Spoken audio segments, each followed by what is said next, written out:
puedes demostrar tu orgullo hispano mientras manejas en la carretera con la nueva tablilla o placa de auto hispana conmemorando los 500 años del descubrimiento de Florida por Juan Ponce de León. Obtén tu tablilla hispana este año y harás la diferencia. Solo 1,000 se necesitan para hacerla permanente. Su donativo ayudará a estudiantes con becas. Nuestra comunidad se beneficiará con más programas y servicios. Resalta nuestra cultura, nuestras raíces. Demostremos que la unión está a la fuerza.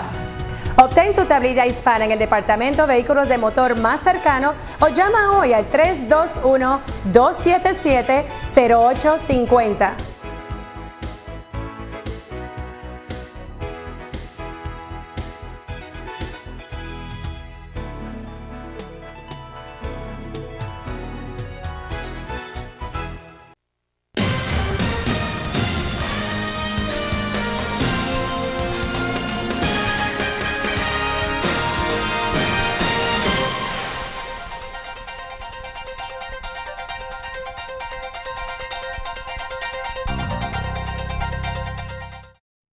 Hi, I'm Danny Ramos, and welcome to this week's edition of Hispanic Speak Out TV, brought to you every Tuesday night, 9:30 p.m. for the past 8 years on Bright House Cable. And this is my co-host, Glenda. You see her here every week with me, and we usually battle it out. But before I start to argue with her, I just want to show you the Lawyers Consumer Directory.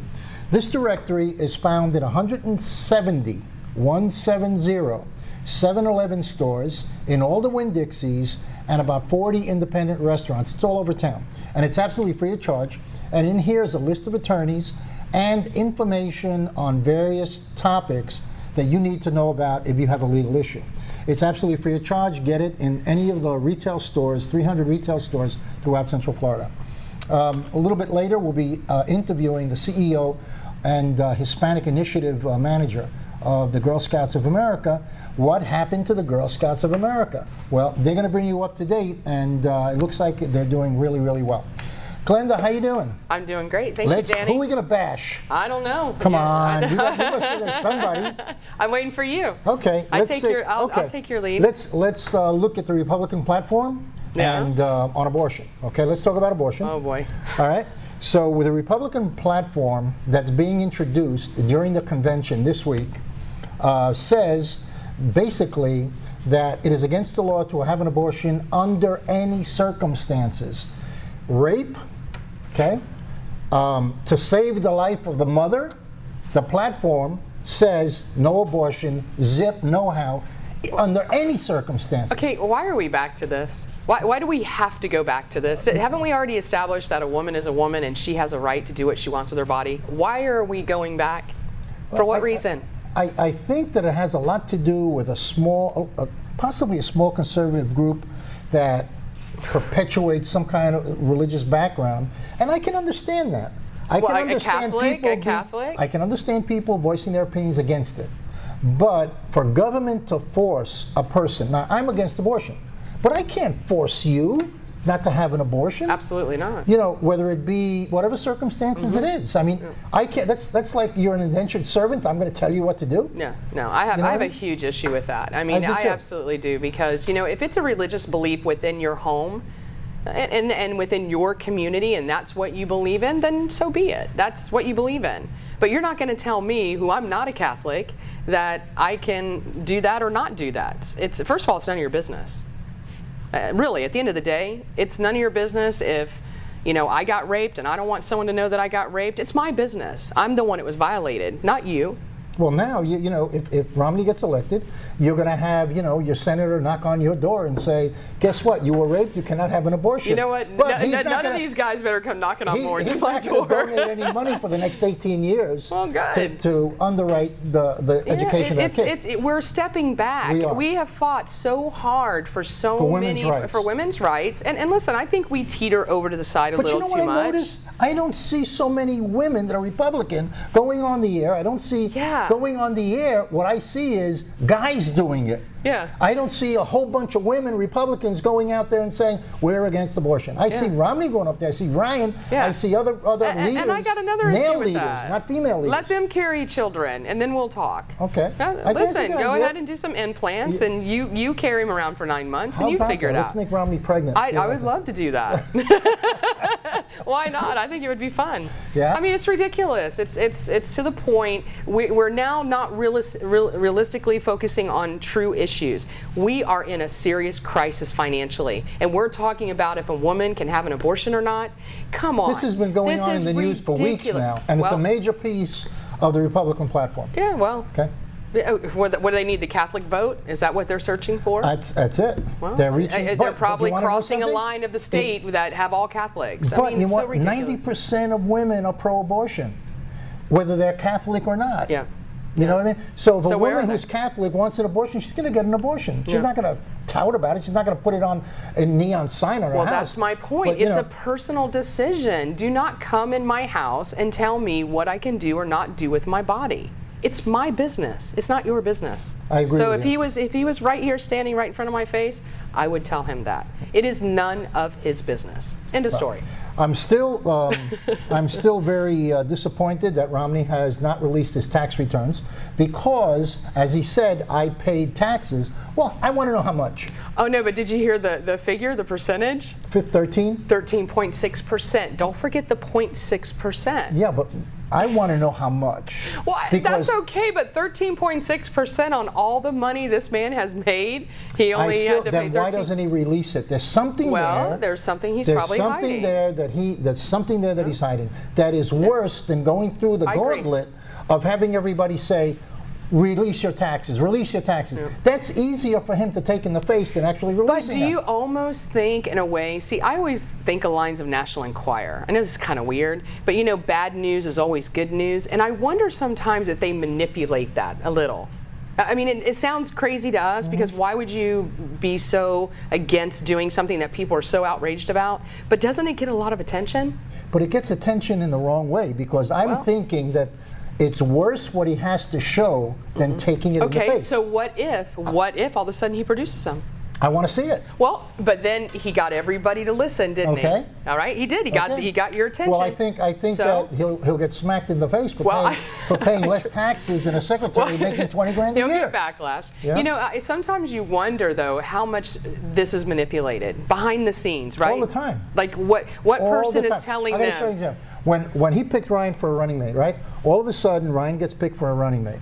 Okay, we got that. He orchestrates. Now, this is like the most subliminal thing and nobody looked at it. I looked at it.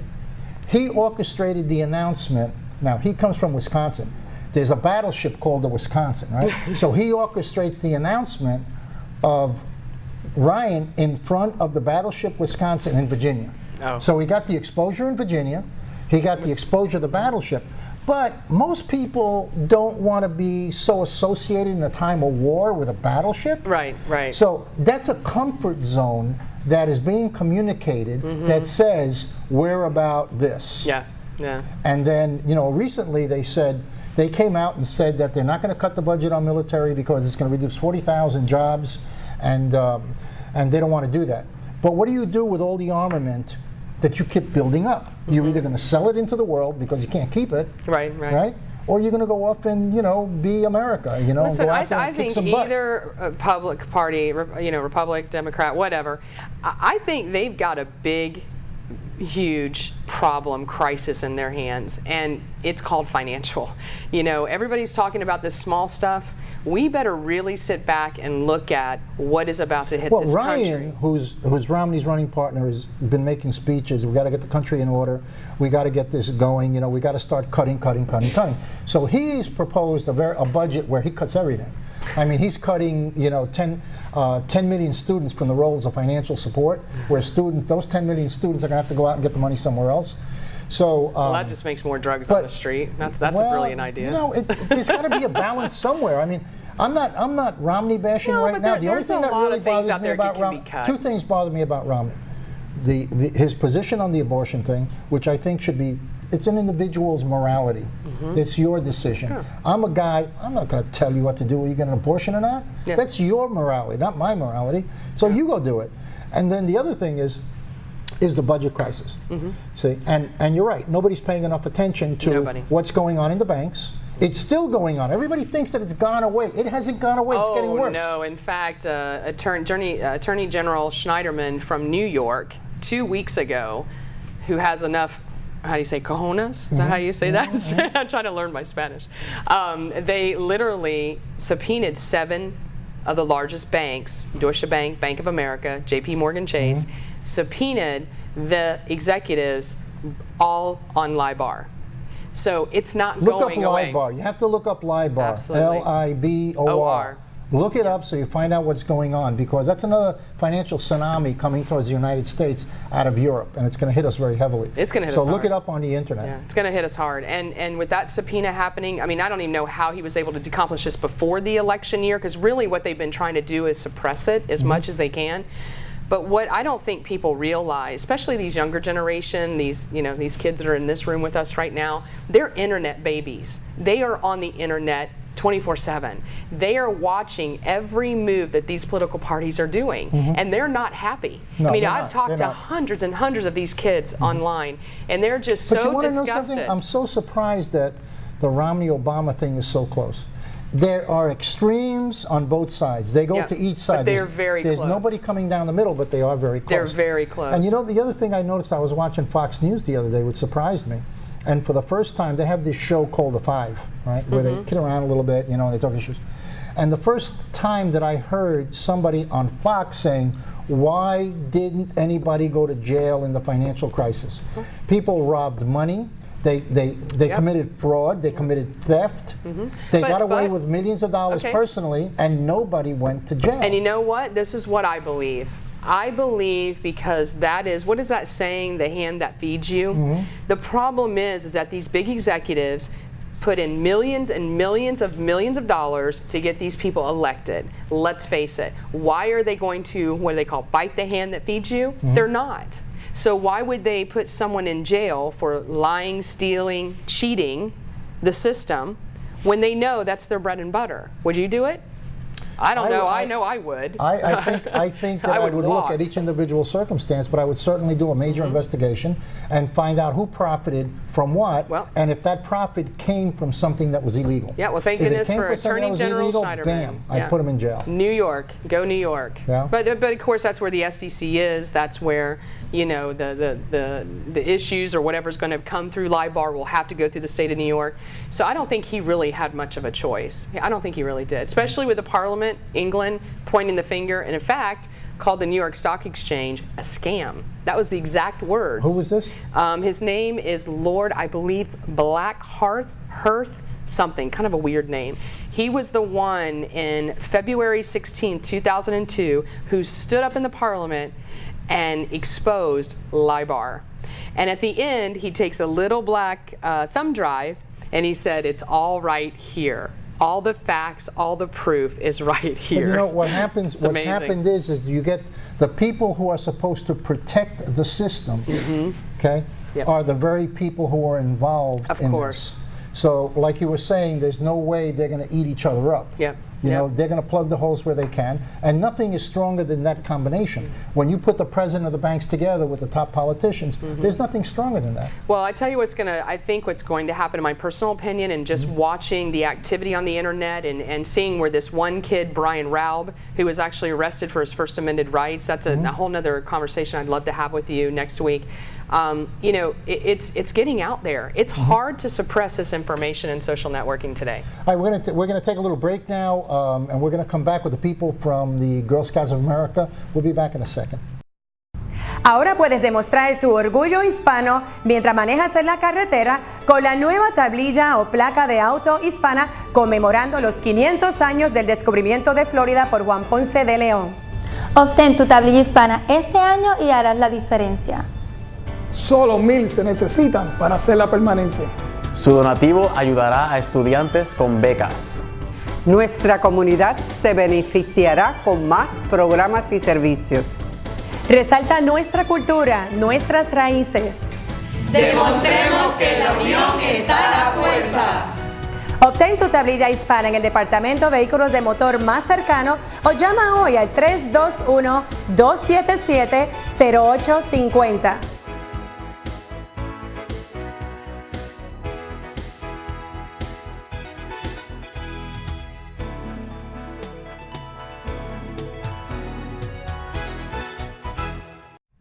Hi, welcome back to Hispanic Speak Out TV. I'm Danny Ramos, and we're here on Bright House Cable. We've been on the air for 9 years.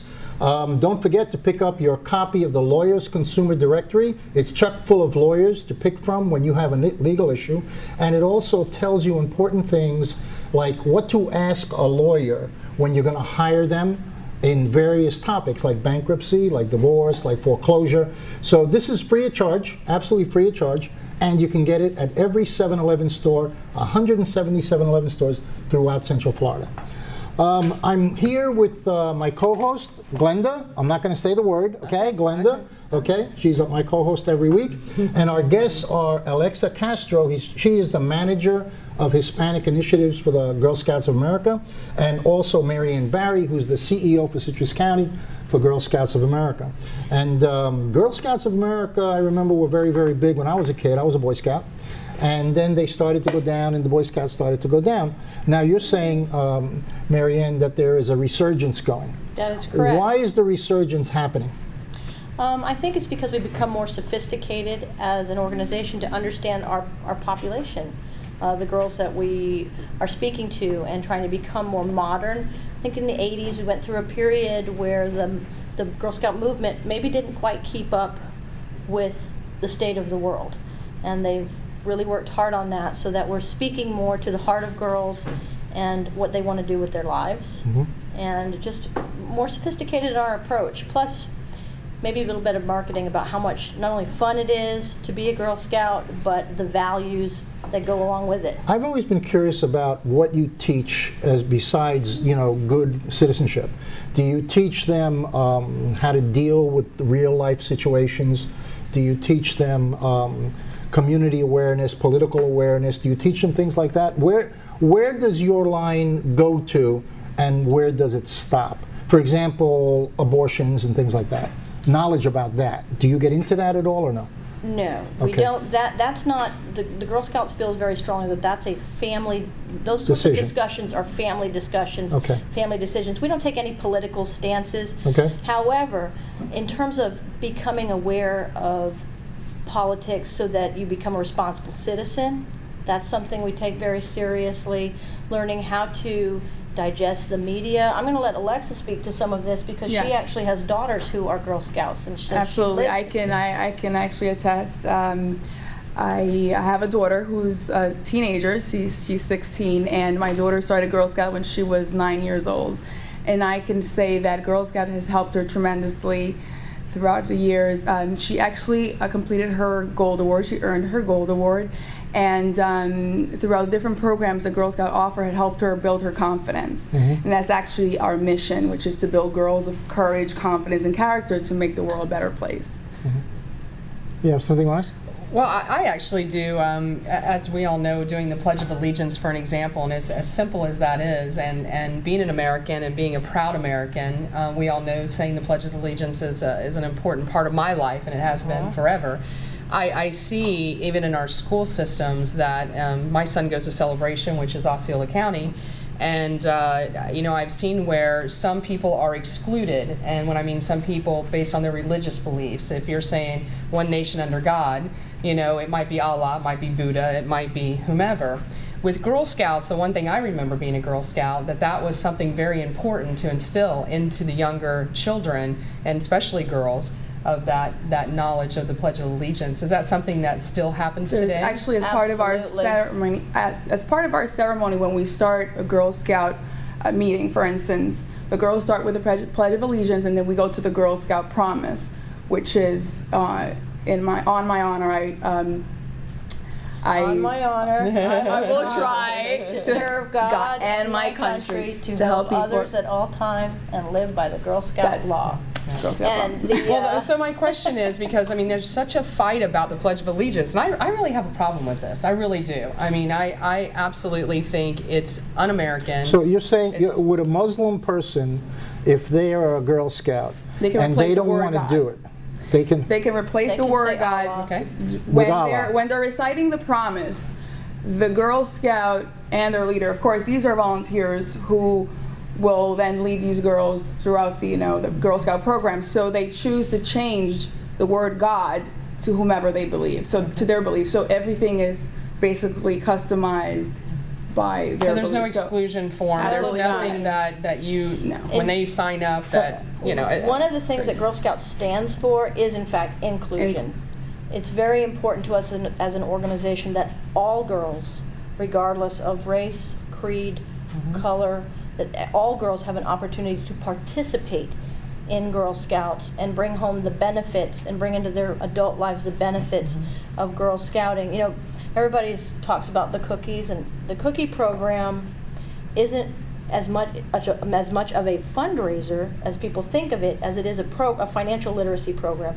We are teaching girls how to run businesses. The girls plan how they're going to handle their inventory. The girls plan what they will do with the profits that they get from it in terms of activities. Some of them use it to go Actually, one of the things that this program teaches the girls, what people really don't know about, is actually the largest girl-led financial literacy program, entrepreneurial program, that teaches the girls 5 essential skills, which is to have goal settings and decision making, money management, people skills, and business ethics, which will help these girls essentially throughout their lives to become more or carry out or build that entrepreneurial spirit. Make leaders. Absolutely. And they have a good time doing it. The girls absolutely love the cookie program. They have a ball with it. Yes. Yeah, because you guys get hit hard with that. I mean, you hear that quite a bit, that, you know, you get these girls out there in front of Publix and they're sweating. But that's one of the things that actually it sticks with people. You ask about Girl Scouts and the first thing they say is cookies. And don't understand really what's really behind. Well, because you guys marketed yourselves like that, though. I mean, let's face it. I mean, let's call it what it is. Initially, well, we've been around for 100 years. But you didn't market the cookie program as a financial literacy program. Well, this is all coming about it sounded like a fundraiser. We've been around for 100 years, so you have to understand that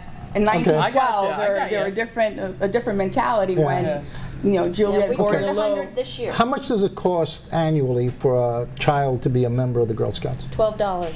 For the whole year. Now, what do the uniforms cost? They have to buy uniforms? The uniforms are no longer mandatory. Okay. I disagree with that. Well, the reason being, I think it should be mandatory. Well, most of the girls do have a sash or a vest, and that's what we took it down to, khaki pants or jeans and a white shirt or colored shirt, depending on what the troop wants to do. It's very autonomous. We really want to. But you still have them kind of in the same color. Well, they have a pin. Well, they earn a pin as part of their investiture ceremony. When they become a Girl Scout, they receive a pin according to their level. So by wearing the pin, they're basically wearing a uniform because they're identifying themselves as Girl Scouts by wearing the pin. 99% of the girls wear either a vest or a sash, because they're proud of it and they can put their patches and badges that they earn on there. But the reason why we went in that direction, and that was a bit of time ago, was because there were folks who did not join Girl Scouts because they felt like they couldn't afford all the accoutrement that went along with it. And we didn't want to exclude anyone based on socioeconomics. And what you find, though, is we'll find a way. If we have a troop that is a lower socioeconomic area, we'll find a way to get those girls their uniforms and their things. We find sponsors. We make it happen. And also the other thing they can do is the proceeds from their cookie sales they can use as a troop to outfit the troop. So they have choices they can make. And money earning activities as well. I love the Girl Scouts. I'm all for it.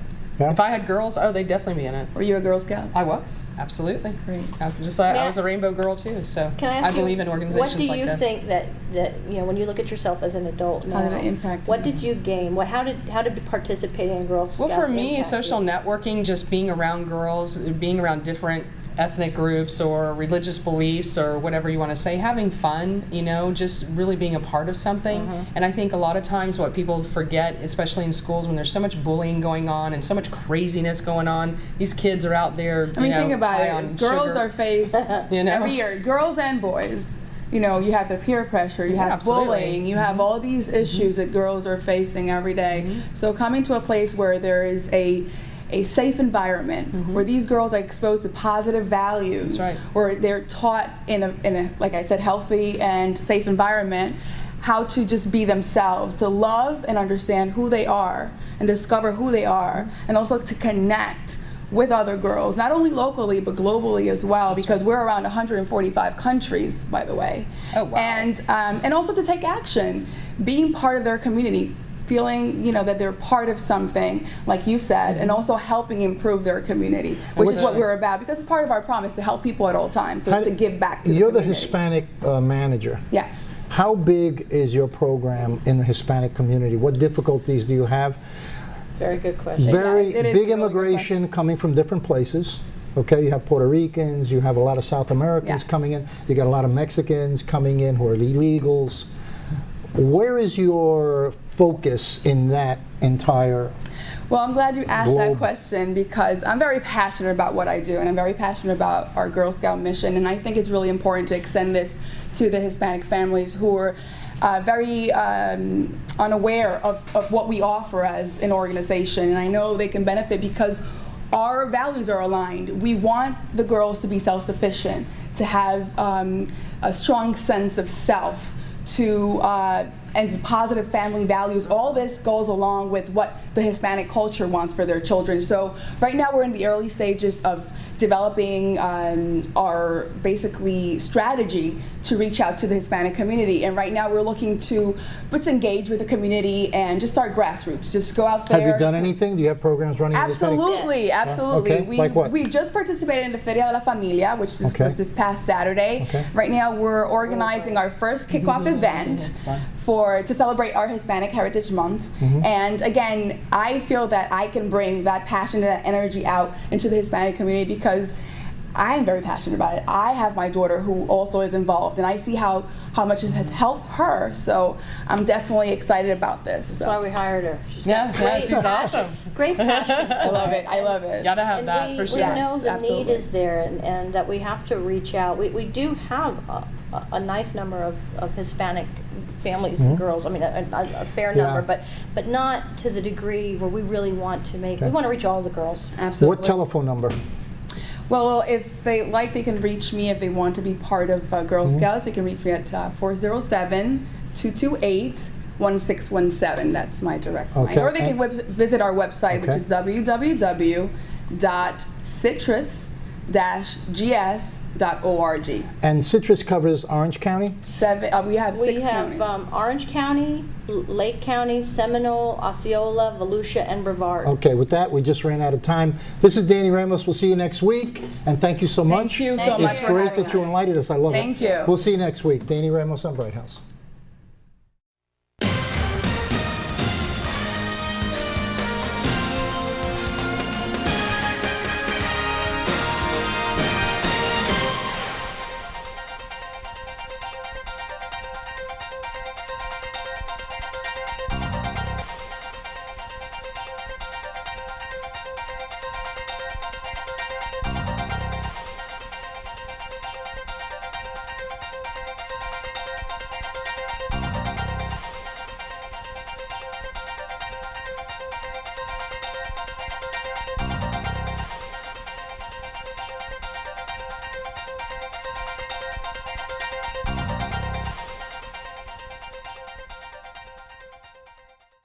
Ahora puedes demostrar tu orgullo hispano mientras manejas en la carretera con la nueva tablilla o placa de auto hispana conmemorando los 500 años del descubrimiento de Florida por Juan Ponce de León.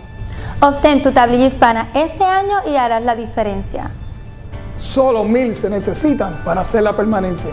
Su donativo ayudará a estudiantes con becas. Nuestra comunidad se beneficiará con más programas y servicios. Resalta nuestra cultura, nuestras raíces. Demostremos que en la unión está la fuerza. Obtén tu tablilla hispana en el departamento de vehículos de motor más cercano o llama hoy al